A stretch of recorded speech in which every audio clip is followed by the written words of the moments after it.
नमस्कार, आप देख रहे हैं सिटी पोस्ट लाइव। मैं हूं सृष्टि राज। आज पूरे दिन की तमाम बड़ी खबरें आपको बता दें। सुगौली से महागठबंधन को बड़ा झटका। जी हां, मोतिहारी जिले के सुगौली विधानसभा सीट से राजद विधायक शशि सिंह का नामांकन रद्द कर दिया गया, या कहें सिटिंग विधायक का नामांकन रद्द कर दिया गया।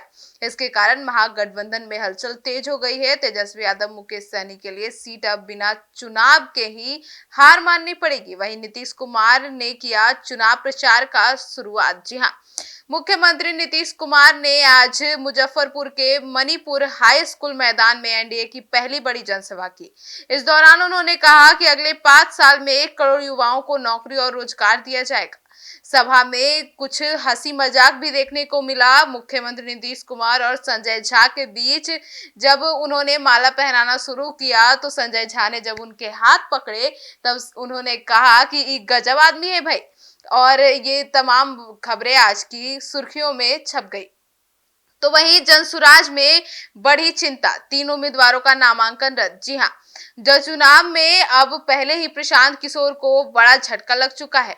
उनकी पार्टी के जनसुराज के 3 प्रत्याशियों का नामांकन रद्द कर दिया गया है और अब इसके बाद अब लड़ाई बहुत दिलचस्प हो गई है, क्योंकि अब #जनसुराज और #प्रशांत किशोर ट्रेंडिंग पे चल रहा है। बिहार के मौसम के बारे में भी बता दें कि अब अक्टूबर में मौसम बदलता दिख रहा है। अक्टूबर के अंत तक अब सुबह और रात के वक्त थोड़ी ठंडक का एहसास होना शुरू हो गया है। तो वहीं आपको बता दें, गया में जनसुराज का तूफान। जी हां, धीरेन्द्र अग्रवाल का बयान। आपको बता दें, गया जी विधानसभा सीट से जनसुराज उम्मीदवार धीरेन्द्र अग्रवाल ने कहा कि 35 साल का कचरा जनता खुद साफ करेगी। जी हाँ, उन्होंने विपक्ष को कचरा करार दे दिया। वहीं पटना साहिब से IIT IIM graduate Shashank Shekhar मैदान में। जी हाँ, कांग्रेस ने शशांक शेखर को पटना साहिब विधानसभा सीट से टिकट दिया है और वे अब अपनी नौकरी 1.5 करोड़ रुपए पैकेज की नौकरी छोड़कर वे विधानसभा चुनाव लड़ेंगे।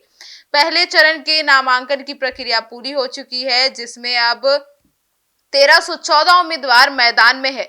19 सीटों पर महागठबंधन के अंदरूनी मतभेद भी जारी हैं। एनडीए की ओर से 243 उम्मीदवारों की सूची जारी हो चुकी है। कई सीटों पर आरजेडी बनाम जेडीयू और बीजेपी बनाम वीआईपी का सीधा मुकाबला रहेगा। वहीं रितु जायसवाल ने भी ट्वीट कर राजनीतिक सरगर्मी तेज कर दी है। जी हाँ, आपको बता दें, सीतामढ़ी जिले की परिहार सीट से जनसुराज की प्रत्याशी रितु जायसवाल ने लिखा, फिलहाल वे निर्दलीय उतर रही हैं। उन्होंने ऐसा लिखा, क्षमा कीजिएगा, वे निर्दलीय उम्मीदवार हैं रितु जायसवाल। उन्होंने लिखा कि मुझे चुनाव से रोकने के लिए तमाम साजिशें की गई, लेकिन जनता के आशीर्वाद से मेरी सभी नामांकन स्वीकार हो गए हैं। यह ट्वीट सोशल मीडिया पर खूब वायरल हो गया है।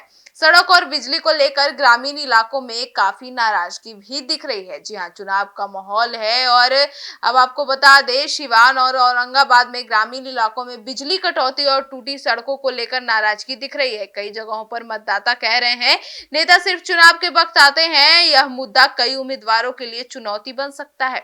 वहीं आपको बता दें, अभी चुनाव से पहले लगातार नए सर्वे के रिपोर्ट्स आ रहे हैं और इसमें पहले चरण में एनडीए को बढ़त के संकेत मिल रहे हैं। जी हाँ, आपको बता दें, बीते सर्वे में के मुताबिक पहले चरण की 71 सीटों से एनडीए को 40 से 42 सीटों पर बढ़त के संकेत है। महागठबंधन को 25 से 27 सीटों पर संघर्ष और जबकि जनसुराज को 2 से 3 सीटों पर प्रभाव दिखा रहा है। हालांकि मतदाताओं का मूड अभी पूरी तरह से तय नहीं है, लेकिन कहा जा सकता है कि कहीं ना कहीं पलड़ा एनडीए की तरफ झुक रहा है, क्योंकि महागठबंधन में अंदरूनी घमासान काफी गहराता हुआ नजर आ रहा है। तो वहीं आपको बता दिया हमने कि बिहार में आज का दिन राजनीति से लेकर मौसम तक हलचल भरा रहा है। महागठबंधन को सुगौली में झटका लगा तो जनसुराज को भी नुकसान हुआ। तो नीतीश ने मोर्चा संभाल लिया है, अब लोगों के बीच जाना शुरू कर दिया है। तो अब नजरें 25 अक्टूबर तक के प्रचार अभियान पर है, जहां अभी दलों की प्रतिष्ठा दांव पर लगी हुई है। तो अब देखना होगा कि आखिर इस बार बिहार विधानसभा चुनाव में कौन सी पार्टी अपना प्रदर्शन अच्छा से जनता के बीच अपनी पकड़ साबित कर पाती है और गद्दी पे बैठ पाती है। आपकी क्या राय है, कमेंट सेक्शन में जरूर बताइएगा और आप किसे वोट देंगे यह भी कमेंट सेक्शन में जरूर बताइएगा। तो फिलहाल इस खबर में इतना ही। कल फिर मिलते हैं, कल पूरे दिन की तमाम बड़ी खबरों के साथ। धन्यवाद।